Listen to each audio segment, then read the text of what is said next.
Oi gente, tudo bem com vocês? Bem-vindos ao Remodelado à Luz da Bíblia. E no vídeo de hoje a gente vai continuar falando sobre os componentes da doutrina. É uma série que vai explanar sobre tudo aquilo que o Senhor quer que a gente aprenda em um resumo. Então nós vamos aprendemos sobre a natureza de Deus, aprendemos sobre aquilo que Deus quer que a gente pratique, aprendemos sobre o desvio que o ser humano teve de Deus.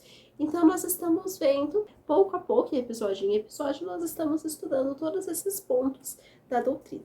E nós estamos estudando o livro de Deuteronômio no capítulo 32. E hoje vamos explanar do versículo 20 em diante.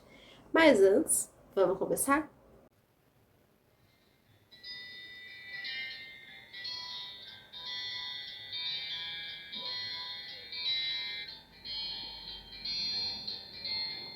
Então aqui, nesses próximos versículos, a partir do versículo 20, vamos estudar sobre a humanidade sem lealdade. E isso fica muito claro no versículo que diz: E disse, esconderei deles o rosto, verei qual será o seu fim, porque são raça de perversidade, filhos em quem não há lealdade. Podemos perceber aqui essa falta de lealdade que o ser humano tem para com Deus, e isso desde o Éden. Nós percebemos até Adão e Eva que estavam num jardim lindo, num jardim ali que o Senhor tinha colocado eles para eles cuidarem, para eles se alimentarem. E nós percebemos aqui a ingratidão humana. A ingratidão humana foi tamanha que eles pecaram, desobedeceram a ordem, a única ordem ali que Deus tinha dado, falando para eles não comerem do fruto. Vemos que eles desobedeceram e comeram o fruto proibido. Caíram ali no conto de Satanás, caíram ali na mentira do inimigo. Então aqui nós podemos entender, perceber aqui que o ser humano nunca teve a lealdade esperada, O ser humano nunca teve ali aquele caráter sólido, aquilo que o Senhor queria que eles praticassem. Muito pelo contrário, eles foram ali totalmente ingratos, eles foram totalmente desobedientes ao Senhor. A humanidade não tem lealdade quando despreza as obras e os feitos do Criador, se distanciando dele. Precisamos praticar os mandamentos e amar a Deus e ao próximo. Então, nós devemos pensar nisso. Será que nós temos sido leais para com Deus? Será que nossa vida tem sido uma vida de fidelidade, de lealdade para com o Senhor? Nós devemos meditar nisso. E nós também vamos ver um ponto muito interessante, um ponto que nós somos frutos dessa atitude do Senhor, que é a chamada dos gentios. Nós vemos isso no versículo 21, que diz assim: A zelos me provocaram com aquilo que não é Deus, com seus ídolos me provocaram a ira, portanto eu os provocarei a zelos, com aquele que não é o povo, com louca nação os despertarei a ira. Vemos aqui que por causa do erro, dos judeus, por causa do erro dos israelitas, de não serem totalmente fiéis ao Senhor, de não acatarem totalmente os mandamentos do Senhor, nós vimos aqui as consequências, tanto da parte da vida deles, as consequências do distanciamento de Deus, mas também percebemos que o Senhor nos escolheu. Percebemos aqui que o Senhor, então, provocou eles a zelos, escolhendo nós, os gentios que não tínhamos relacionamento com o Senhor, que não tínhamos ainda ouvido falar dele, e nós vimos aqui como o Senhor é bom, como a graça dele nos alcançou. Deus nos chamou provocando assim os israelitas a ira. E isso aconteceu porque eles se desviaram buscando a ídolos, sacrificando inclusive até os demônios. E isso teve como consequência o chamado dos gentios. Então nós vemos até o próprio apóstolo Paulo falando sobre isso, falando sobre o chamado que o Senhor estendeu, a salvação aos gentios, a graça dele veio sobre nós.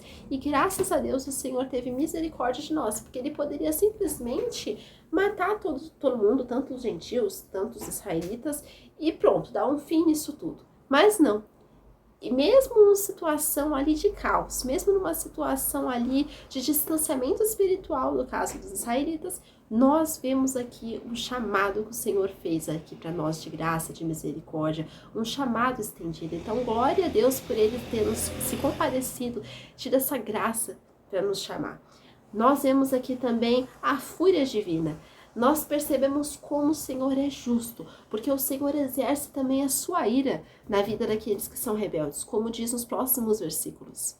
A zelos me provocaram com aquilo que não é Deus, Com ídolos me provocaram a ira, portanto eu os provocarei a zelos, com aquele que não é o povo. Com louca nação os despertarei a ira, porque um fogo se acendeu no meu furor, e arderá ao mais profundo do inferno. Consumirá a terra e suas messes, e abrasará os fundamentos dos montes. Amontoarei males sobre eles, as minhas setas esgotarei contra eles. Consumidos serão pela fome, devorados pela febre e peste violenta.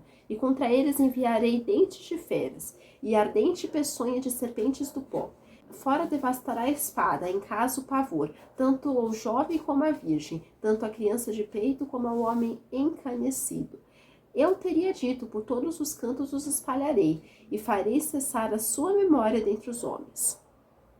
Deus diz que castigaria aquele povo rebelde, aquele povo contumaz, aquele povo que era desobediente aos seus mandamentos. Então nós percebemos isso, nós percebemos aqui essa fúria do Senhor estendida justamente contra o seu povo, porque eles foram desobedientes a ele. Então nós percebemos aqui como nós não podemos ser assim. Como a fúria de Deus existe e ela vem sobre as pessoas que escolhem desobedecer a ele. Percebemos também que a fúria de Deus é justa. Não é uma fúria apenas no ímpeto da emoção, não. Mas a fúria de Deus é justa e ela vem na medida certa. E sobre a vida certa, as vidas que realmente ali se desviaram dele. E aqui a gente vê que eles estavam cercados de todos os lados. Ia ser com febre, ia ser ali com peçonha, ia ser com dentes de feras, ia ser com cobras, ia ser tudo. Então nós percebemos que até o pavor ia destruir aquele povo, que fora ia andar a peste, dentro o pavor. Então nós percebemos muito isso, né, na Bíblia, quando o Senhor manda serpentes abrasadoras, ou então até nos nossos dias mesmo.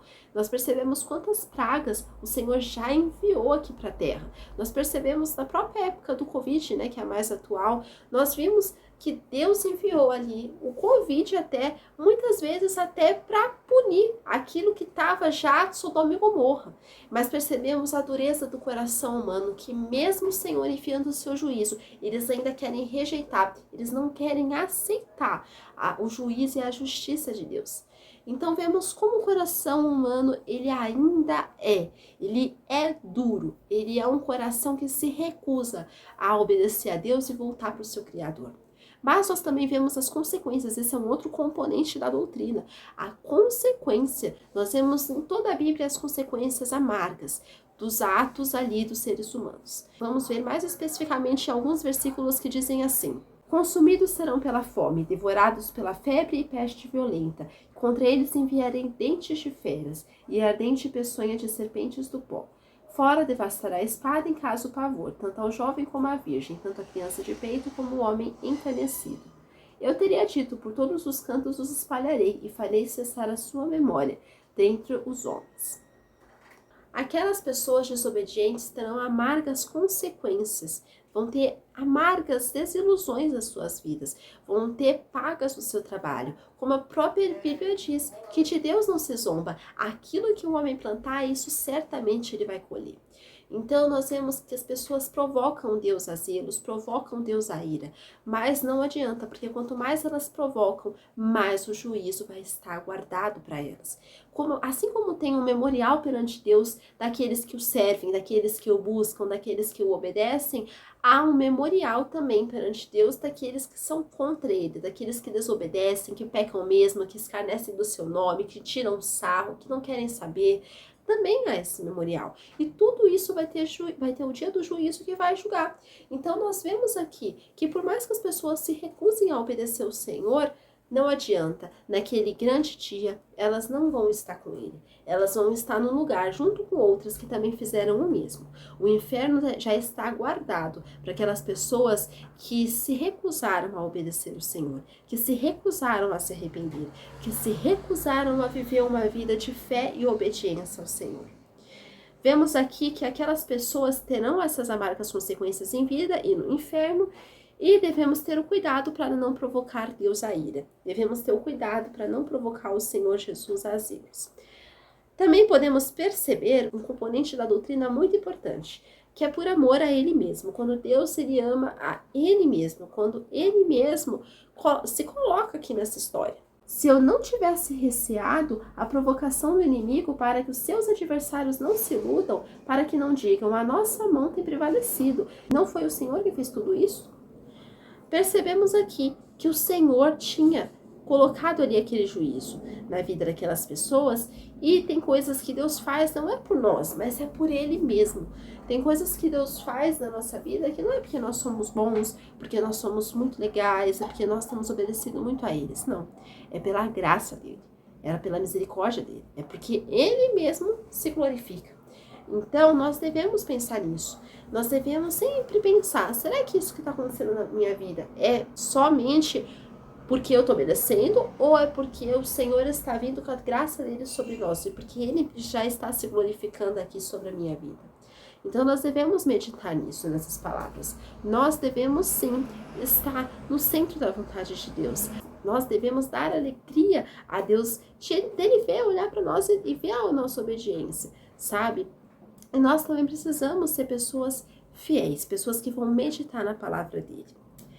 Também podemos ver outros componentes muito importantes da doutrina nos próximos versículos, que dizem assim: porque o meu povo é gente falta de conselhos, e neles não há entendimento.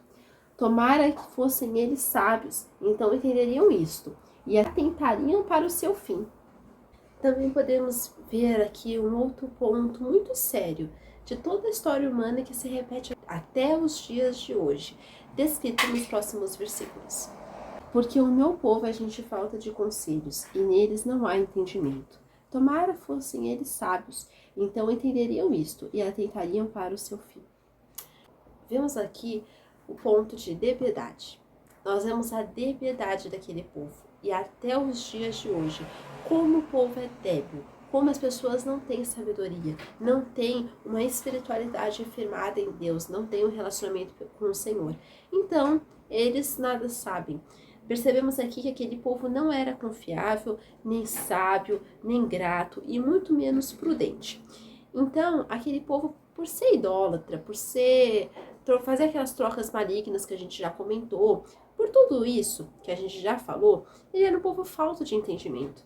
As pessoas que não têm a Deus, elas não têm a sabedoria de Deus, elas não têm a sabedoria espiritual. Então as coisas que nós falamos da palavra, as coisas espirituais, a fé para elas é uma loucura.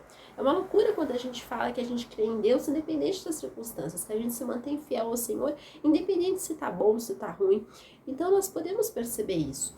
Como as pessoas negam a Deus, como elas renegam os seus mandamentos, como elas não fazem questão nenhuma de obedecer ao Senhor.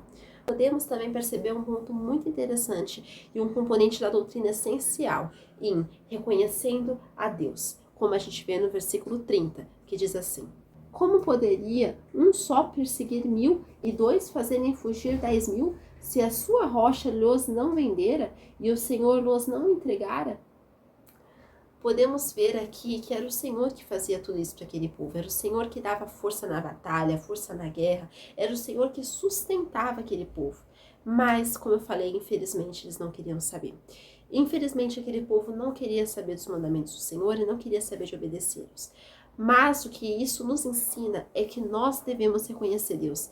Reconhecer a Deus nas vitórias, na prosperidade, nas bênçãos, mas também nas coisas ruins, nas desilusões, na falta de amigos, na doença. Nós devemos reconhecer Deus nos momentos difíceis, nos momentos de escassez, nos momentos que a gente anda separado de tudo, de todos, porque nós temos que ter uma caminhada com Deus, uma caminhada que frisa o céu. Muitas vezes as pessoas, os amigos não querem isso, não querem o céu, não querem as coisas de Deus, mas querem só comer, beber, usufruir, festejar. Então essas pessoas não vão estar de acordo para entrar no reino, essas pessoas não vão chegar lá. Então nós devemos saber escolher uma caminhada unicista para o céu. Há sim pessoas de Deus que podem andar conosco, mas as verdadeiras, não essas pessoas que querem que nós negociemos princípios, negociemos os parâmetros bíblicos e os componentes, da doutrina como nós temos estudado. E essa é a mensagem que eu quero deixar com vocês. Ainda vamos ter um próximo episódio que nós vamos encerrar, vamos terminar de falar sobre esse tema, o componente da doutrina, que é um tema muito necessário. É um tema tanto que a gente viu abranger o passado, como se estende até os dias de hoje. Fiquem com Deus e até o próximo vídeo. Tchau!